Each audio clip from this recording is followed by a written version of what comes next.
Episode की शुरुआत होती है फ्रॉमविल नाम के एक टाउन से, जहां पर उनका शेरिफ बॉयड शाम होने के टाइम बेल बजाते हुए सबको इन्फॉर्म कर रहा था कि सब अपने घर चले जाएं।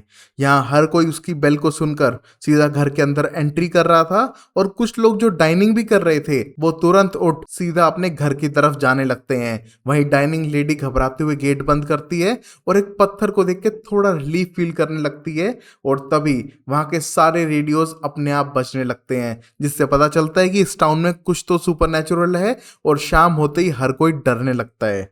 यहाँ पर टाउन का कॉप केनी अपने डैड के साथ कुछ टाइम स्पेंड करने लग रहा था हॉस्पिटल में, जहां उसके डैड बीमार रहते हैं। इसी मोमेंट पे जो उसकी मॉम थी वो उसी डाइनर में लोगों के लिए खाना बनाया करती थी। यहाँ पर कॉप कुछ टाइम स्पेंड करने के बाद अपने फादर को नर्स और डॉक्टर के साथ छोड़कर अपने ड्यूटी के लिए जाने लगता है, क्योंकि रात होने से पहले उसको मेक श्योर करना है कि हर कोई अपने घर के अंदर हो। यहाँ पर वो बॉयड से मिलके सब कुछ चेक करता है और खुद भी बॉयड के साथ बिल्डिंग के अंदर जाने लगता है। और हम नोटिस कर पाते हैं कि हर घर के अंदर एक स्टोन लगा हुआ था जो किसी तरह का प्रोटेक्शन था उनके घर के लिए, और यहाँ हर कोई रात होते ही डरने लगता है, जिसके बारे में हम आगे पता करेंगे। वहीं हम मेगन और लॉरेन को देख पाते हैं, माँ और बेटी जो अपने डैड फ्रैंक का वेट कर रही थी।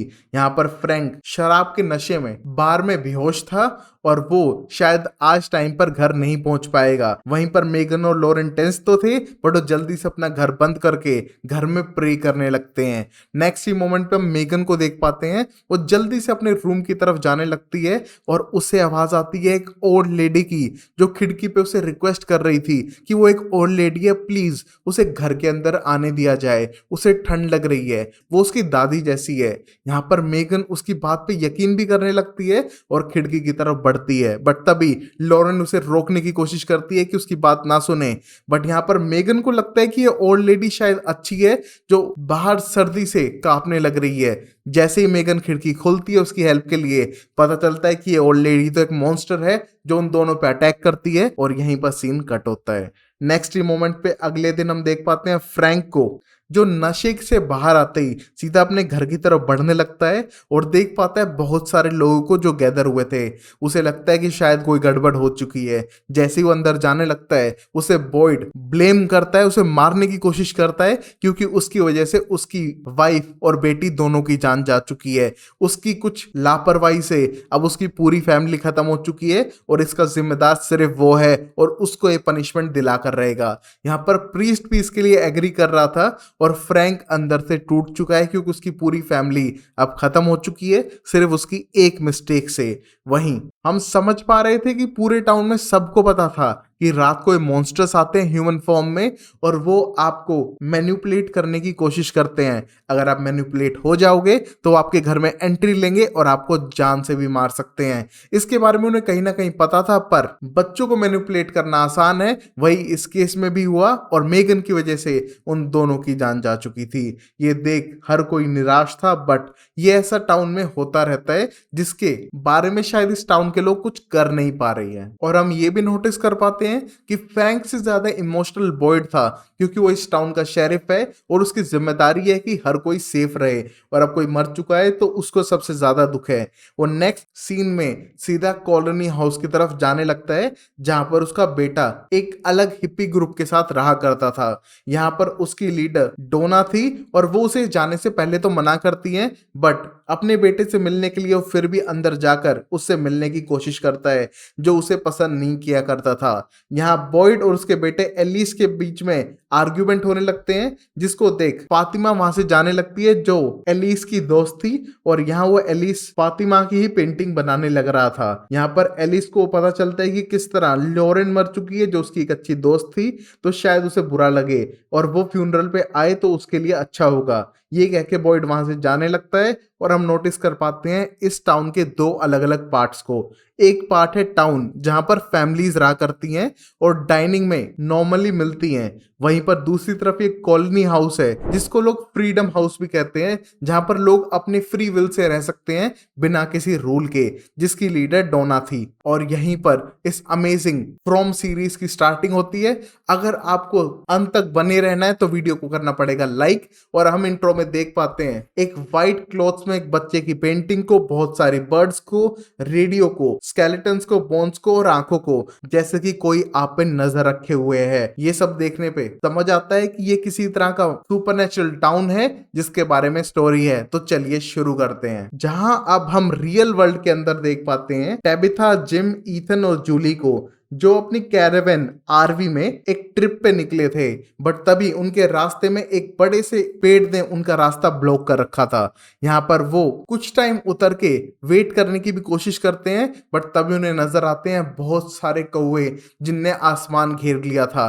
और उन्हें ये बैड ओमेन लगने लगता है और वो मुड़कर वापस दूसरा रास्ता ढूंढने के लिए वहां से निकल पड़ते हैं। बट जैसे ही वो उल्टा मुड़ के अपने टाउन की तरफ जाने लगते हैं, वो पहुंच जाते हैं फ्रॉमविल टाउन के अंदर, जिसे देख वो सरप्राइज हो चुके थे कि पहले तो टाउन रास्ते में नहीं था और वहीं हर किसी गाड़ी के टायर फ्लैट पड़े हैं। और उनको नजर आते हैं इस टाउन के रेजिडेंट्स जो सब एक फ्यूनरल अटेंड कर रहे थे और बहुत ही क्रीपी वे में उन्हें देखने लगते हैं। यहाँ पर जिम उतर के उनसे रास्ता पूछने की कोशिश करता है, बट उससे कोई भी बात करने के लिए रेडी नहीं था।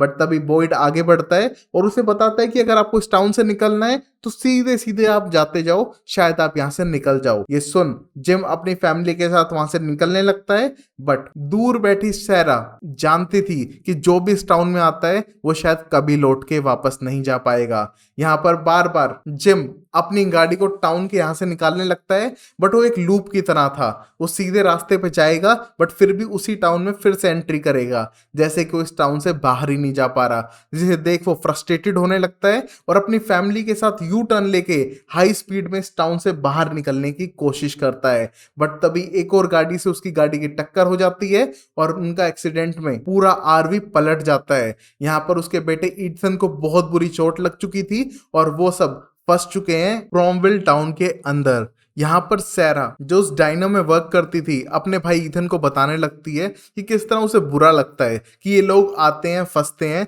और बहुत लंबे टाइम तक घूमते रहते हैं, इसलिए उन पे दया आती है उसे। बट ईथन बोलता है ये तो प्रोसेस है ना, अगर वो उन्हें समझाने की कोशिश करेंगे कि इस टाउन में आप हमेशा के लिए फंस चुके हो तो शायद वो यकीन ही ना करें, वो खुद समझ जाएंगे। अब उसको बीच में बोलने की बिल्कुल भी जरूरत नहीं है, शेरिफ अपने आप संभाल लेंगे। वहीं पर शेरिफ जिम और उसकी फैमिली को बार बार घूमने से रोकने के लिए रास्ते में टायर पंचर करने के लिए एक ट्रैप बिछाने लगते हैं। बट तभी दूसरी गाड़ी में से एक बंदा जो ड्राइव कर रहा था वो उन तक पहुंचता है और बताता है कि किस तरह उनका एक्सीडेंट हो गया है और प्लीज हेल्प करे।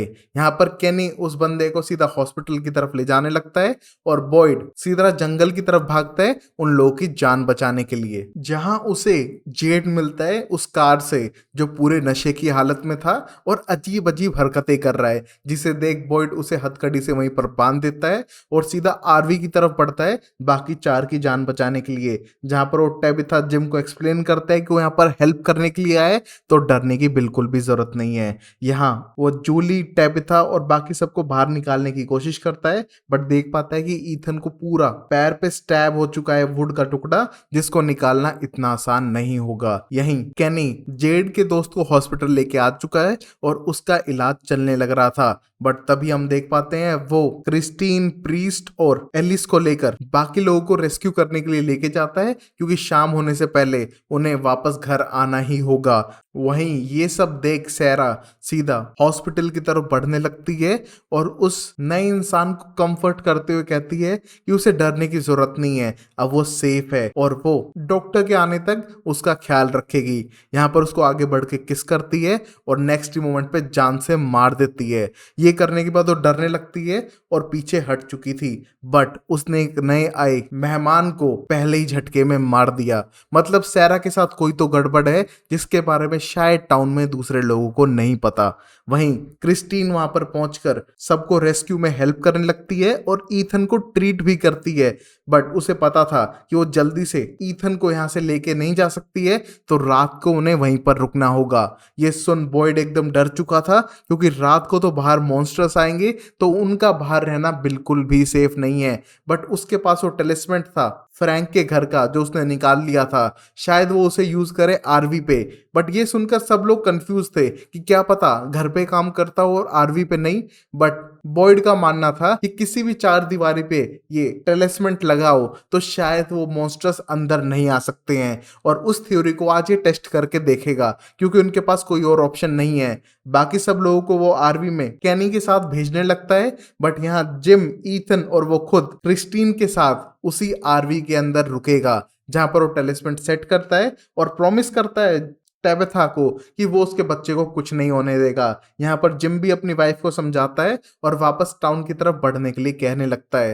यहाँ पर वो सब टाउन की तरफ जा रहे थे और अब रात होते ही बारिश शुरू हो चुकी थी और ये मॉन्स्टर्स ह्यूमन फॉर्म में आरवी को घेरने लगते हैं। और यहीं पर ये एपिसोड खत्म होता है। अगर आपको जानना है आगे क्या होता है तो वीडियो को लाइक करो, जितना लाइक करोगे उतनी जल्दी मैं नेक्स्ट एपिसोड लाऊंगा। कमेंट करो कि आपको सीरीज कैसी लग रही है और चैनल को सब्सक्राइब करना ना भूलें। Take care, bye bye, sayonara and Tata.